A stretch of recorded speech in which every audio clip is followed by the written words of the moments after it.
The obligatory hair fiddle. I was trying to get that done beforehand. Now I've got a funny bit going on. Never mind. I could get really insecure about my hair, but I'm not going to. For some reason I thought I looked like a little nun or a little mouse then. Don't know why. I'm obviously in a bit of a playful mood. So good evening and welcome to the Confidence Conversation. Do say hello, whoever's joining us. Just drop your name down there, or you don't even need to say your name because it'll pop up. Alyssa! Hello, my lovely. How are you doing? Lovely to have you on board. And who else is joining us this evening? Oh, didn't mean to eat my own hair. I've got the phone set up in a very weird kind of configuration this evening, so the angle's all a little bit different and unusual. Hi, Liana. So I might not be able to like all of the posts live, so I might have to go back and do that afterwards. So, but I will acknowledge you and say hello once you come on board and join. So I just need to double check that things are working over here too, because you never quite know with this world. You never quite know as to what's going on. So yes, I do apologise. Please hold, callers. We will with you very shortly. Let me just see that. Yeah, everything's good on that front. So that's cool. So, insecurities then. Insecurities. That's what this evening is about. That's what I wanted to bring to the table and have a conversation with you this evening and kind of get your thoughts on it, really. There isn't any particular reason that this has come up. It hasn't been inspired by conversations with clients or something specific that's happened in my life. It's just that when I was, before I sent the information out about this evening, for this evening rather, I actually had a different topic planned. And when I came to type the email, I noticed that something else was on my mind and so sat with it. And this is what came up, and I don't know why. It may be, I don't know, actually. I was going to try and analyse it and come up with a meaning. I don't know. I'm just going to trust my intuition and go with this conversation because I think that we are very good at talking about insecurities in certain contexts, and when it comes to sharing those openly with other people, I don't think we're necessarily that good in being honest with ourselves about them and honest in a general kind of conversation. Now, I'm not saying that we all need to walk around with sandwich boards or billboards or whatever that say, oh, and my insecurities are, and then have a big long list of them. That's not my view at all. But I do think we need to be mindful, aware of what is going on for ourselves in any moment in time. And one of the reasons I bring that to the table is I'm going to jump straight in with a question that I would love to know your thoughts on. Is because my assumption is, I'm speaking for myself here and I'm going to project this out onto you because my assumption is that there could well be some similarities. My perception is that you have insecurities, whatever they may be and however they show up. And the reason I'm guessing that is because you're human, unless there's somebody on here that is not. And if you are, let me know, because I'm sure we could make a fortune somehow. But those insecurities, I've experienced insecurities, and I kind of know the patterns that they follow and they flow through. So my assumption I'm going to start off with is that everybody that comes onto this evening, just hold 1 second before I ask you the question. I'm just going to see if I can.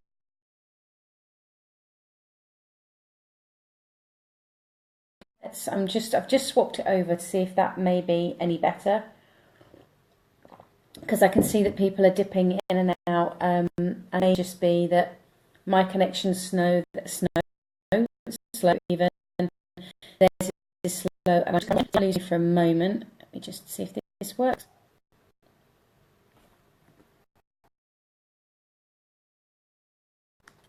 How's that? No, that hasn't changed anything either. So, oh well, that was my intention, was to try and get a better internet connection, but that hasn't worked. So, insecurities then. My first question that I really would love to know your thoughts on, otherwise it's going to become a bit of a one-way conversation. But I would really love to know, and you don't need to specifically share what the insecurity is if you don't want to. That's absolutely fine. But what I would love to know is, or do you know in what ways, what behaviours, what strategies you employ to develop insecurities? So if you are aware that when you do get insecure, what is it that you do to try and cover that up so that other people can't see your insecurities? Or maybe you're trying to cover it up and hide it from yourself. What is it that you know that you do? Drop that in the box below and let me know. What is it that you know that you do to hide your insecurities? And as I say, I'm making the assumption because of the amount of people that I've worked with, and because of my own experience with humans, I'm going to just keep on with the assumption that everybody that comes on this or watches this has their own insecurities. So what ways do you know, what strategies do you employ to cover up and hide those insecurities? So I'll give you, whilst you might be typing or playing catch up, because I know that there's a time lag, I'll give you an example of mine. So I've got a photo, I could have dug it out really. I've got a photo of me when I'm about 14, 15 years old. And like many teenage girls, I was extremely insecure about my physicality in every way, shape or form, everything, literally from the top of my head right the way down to my toes. And I've got a photo of, as I say, when I'm about 14 or 15, and one of the ways that I tried to cover that up was by wearing extremely baggy clothes. Now, I hadn't realised quite how baggy the clothes were, and yes, I know I was a child I grew up in the 80s, so there could be a lot of stuff going on there with the fashion as it was back then. But equally, I know that one of my main focuses was that I didn't want to show off any curvature at all. I didn't want to show off any shape or any figure in any way, shape or form that could indicate that I was of a certain size, or that I was female, or that I had breasts, because I went through puberty at an extremely young age. I was 9, so I looked like a woman long before I became a woman. So I was very insecure about this physical body and how it moved and what it could now do and how it looked and the attention that it got in various ways, from girlfriends to guys at school to guys out of school. So it was a very odd situation, and I know that my way of dealing with that was to wear very big clothing. Now, before I go on to another example, I am just going to check on here about the connection, because my assumption with the amount of people that are jumping in and out is that my assumption is that the connection is not very good at this moment in time. Let me just have a look, see if anybody else has commented on it. No one's really commented on it. So my assumption is then that the lovely people that are on, it does keep coming up and saying that my connection is weak, which is why I keep talking quite slowly. So I'm hoping that even if the connection is weak, that you're still picking up on what I'm saying. So it would be great to know that it's still coming through okay from your side of the camp. If you could just give me some thumbs up or give me an indication in that sense, that would be fantastic. Alyssa. Thank you very much, my lovely. So even though it is choppy, we have at least got we've at least got some thumbs up and things. So thank you very much for that. Appreciated. So another way I know that when one of the tactics that I employed to help me, or I thought, let me get that clear actually, I thought was helping me with my insecurities was I felt that I was very thick, very stupid, not well educated, certainly not smart enough, didn't know enough information about pretty much everything, because obviously I'm meant to know about everything. So I noticed this was something that was very prevalent in my 20s, that because I felt insecure and I created that insecurity, as I now know, is that I would either divert conversation away from topics that I didn't know anything about. I would go to the bar, because I spent a lot of time in pubs and bars. So I would be the one who, oh no, I'll go get that, or I'll go up, I'll come and give you a hand, and because it would help divert me out of conversations. I would make stuff up sometimes as well, pretending to sound really good, even though I didn't really know what I was talking about. Or I'd make jokes, or sometimes I might bring the other person down, because if this is insecurity here, and this is somebody feeling comfortable and secure in their own skin, then because I felt being insecure, I was down here, I was really uncomfortable being around this person up here. So I would do whatever I could to try and balance that out. And that might mean that I would say something mean to that other person. That might mean that I would be loud, try and be loud and funny. That might mean that I would try to belittle their argument. It didn't really matter what the tactic was, that I would just keep trying anything possible, because I felt down here. I was doing whatever I could to kind of get myself on a level playing field, really.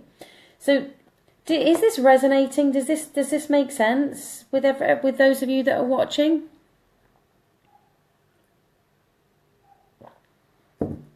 Just give me some thumbs up, or even put yes, Jules. This is making sense. Thank you, lovely ladies. That's fantastic to know that it is making sense. So I think one of the first key pointers around insecurity is for us to start to learn and notice for ourselves the patterns and the strategies that we do. Now, some of them we might be able to immediately go, yeah, I do this at that time because I know I feel insecure about this. But I also think that there are plenty of other times in our lives that we don't, or are less aware that of the insecurity that's rising up, and therefore we aren't aware of kind of some of the tactics that might play out.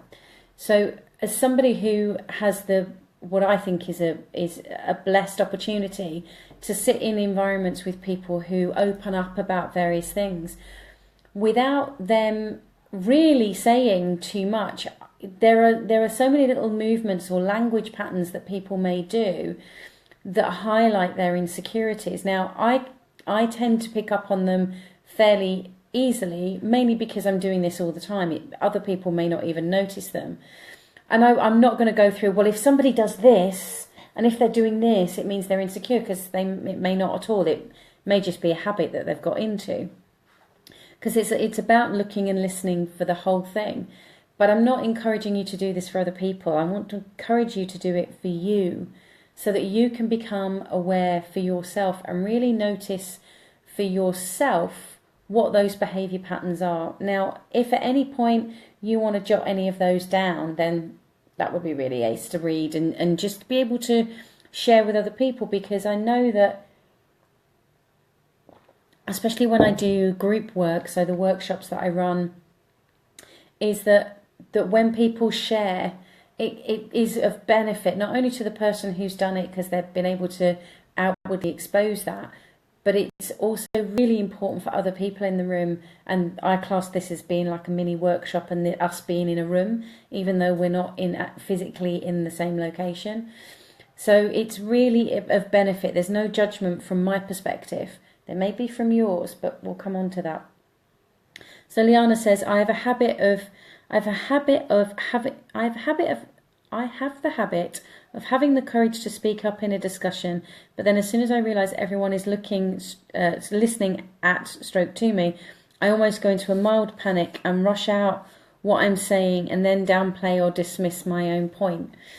So that's a perfect illustration, Liana. I really love the fact that you've shared that, because I can relate to that, where I would go, oh yeah, I know about this, and da-da-da, and the moment I've kind of said something and realised that quite often, from my perspective, what I'm talking about for me is that what I was about to share didn't have any foundations and grounding, and there was that part of me that went, oh no, crap, they're going to find out that I'm lying, and went into this whole kind of spiral. That may not be the same thing of what you're saying, but what I think could link into that is getting a clearer understanding of what an insecurity is.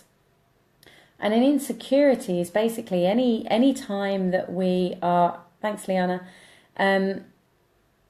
any time that we are experiencing a point of feeling uncertain with ourselves or about ourselves, or that we are feeling anxious over ourselves.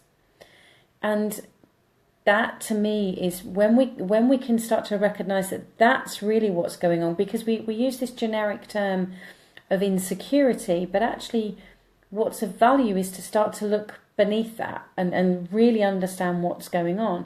So I think it's really valuable to start really noticing how and where those insecurity cover-ups start to happen.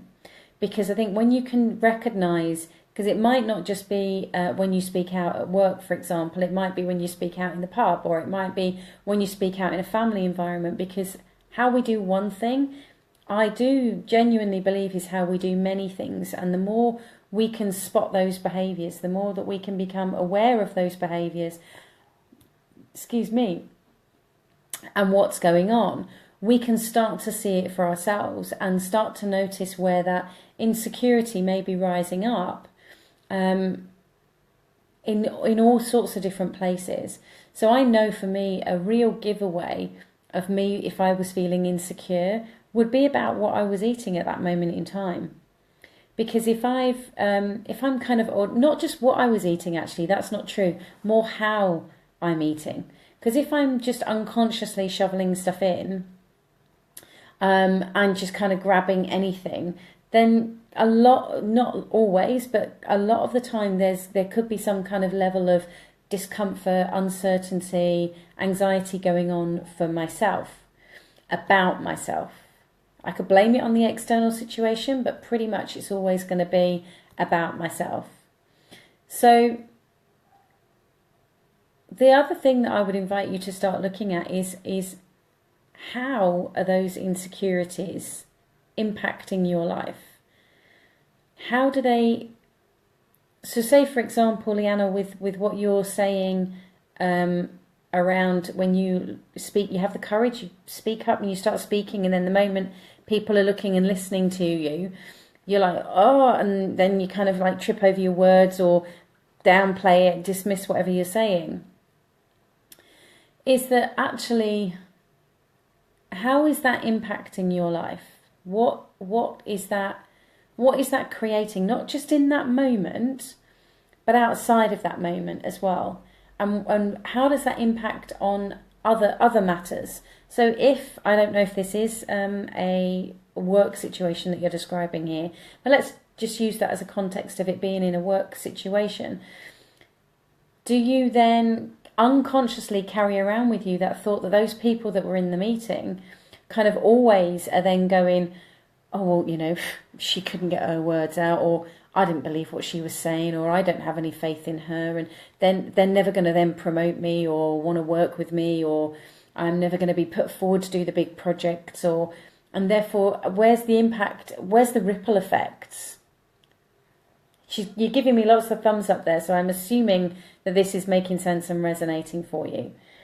So the more we can kind of start looking at those two areas, not only about it's not just about spotting, thank you, not just about spotting what the insecurity is, but really looking at, okay, what are the cover-ups? Because we're looking for those patterns, we're looking for those repeat patterns that we're doing over and over and over again, and just seeing where they show up. And remember that it's very key with all of what I talk about, which is about kindness.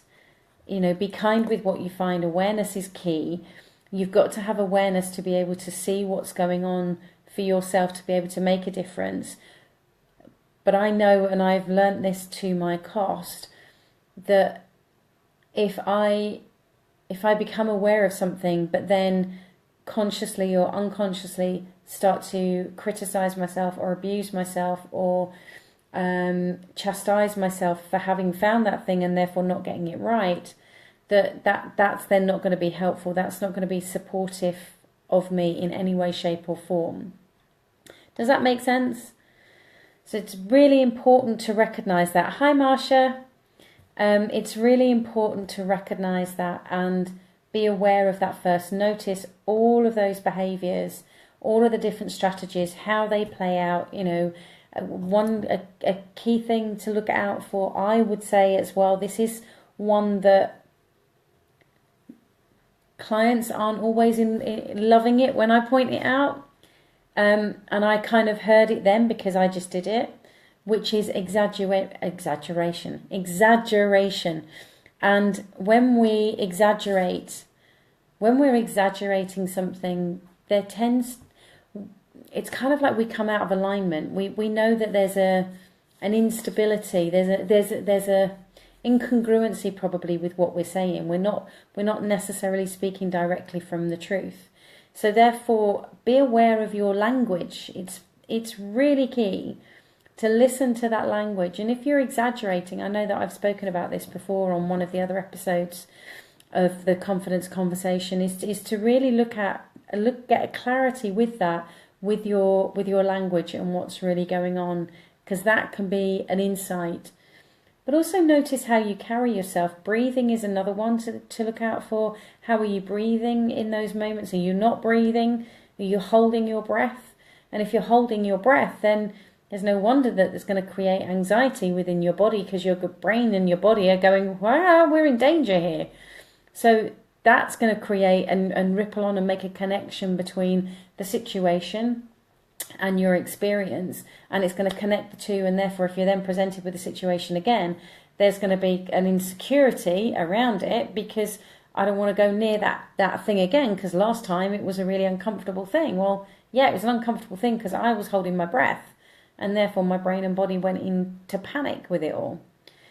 So is this making sense? Is this resonating? Is this helpful?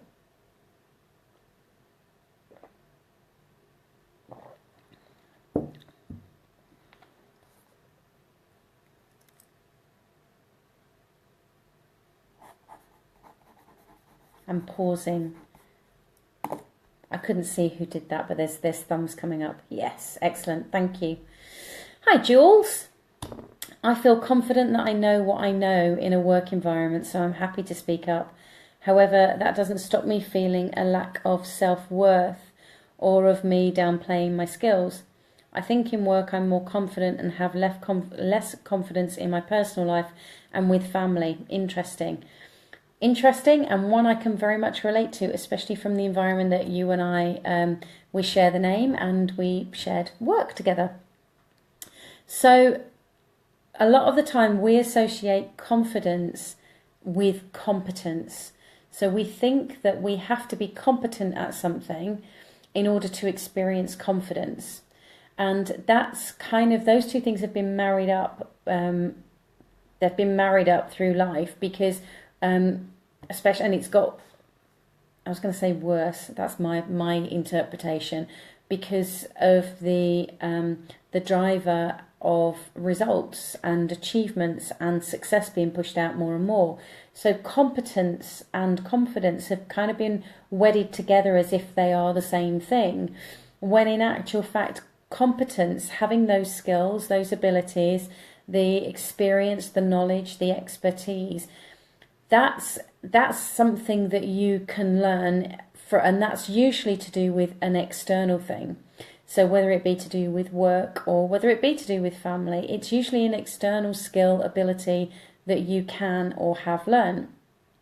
Whereas confidence is very much about what's going on in here. Confidence, my stock phrase, my catchphrase, as somebody called it the other day, confidence is an inside job. It's about what's going on up here.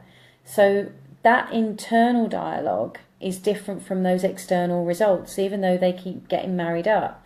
So when you can recognise that competency and confidence are not the same thing. Now, when it comes to parenting, and flag up as ever, I'm not a parent. I am seeing this from the outside world. I was a step parent for nearly 10 years, so I have experience from that sense. But I'm not a parent now. What I would say from all the friends that I have that have children and watching them develop, not just the children, but the parents as well, is that we assume that there's kind of like one way and that there's one way of doing things, and there isn't. So what we would normally measure our competency from a skills-driven ability perspective, from a work side of things, you can't do in relationships, you can't do in family life, you can't do in parenting, you can't do when it comes to having a one-to-one conversation with somebody, or even a one-to-many conversation with people. It's a very different skill. It's different.